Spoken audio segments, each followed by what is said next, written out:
What made you want to become an engineer?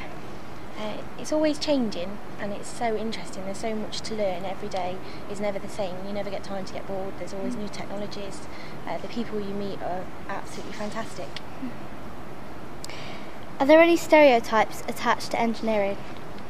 Yeah, there is a lot of stereotypes. One of the main ones being that women don't go into engineering and that engineering is quite a dirty job, and in actual fact it isn't. Engineering is so wide and you can go into so many different things, whether it be practical on the shop floor or whether you go into something in an office space. But there are a lot of stereotypes.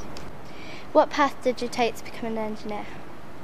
I left school and went to work for a company within civil engineering. I then moved on to two other medium-sized companies, still chasing engineering, and then I went into an apprenticeship, which I'm in now.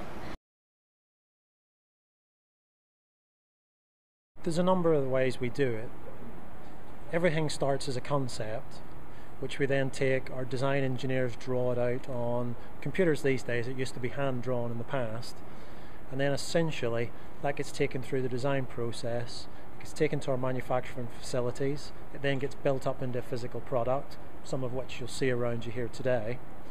Then it goes on to test, and then essentially when we've proved it out and it's suitable and safe for aircraft, it gets put on and it goes into the aircraft that you see flying around today.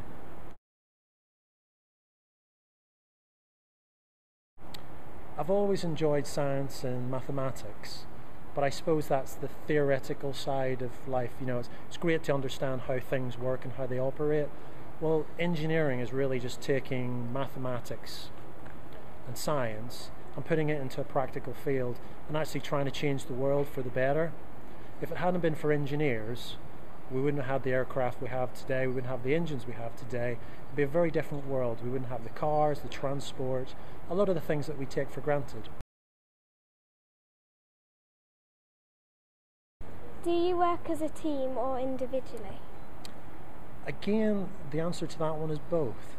There are separate occasions when you do work as an individual, when you bring your own special skills to bear on a specific problem.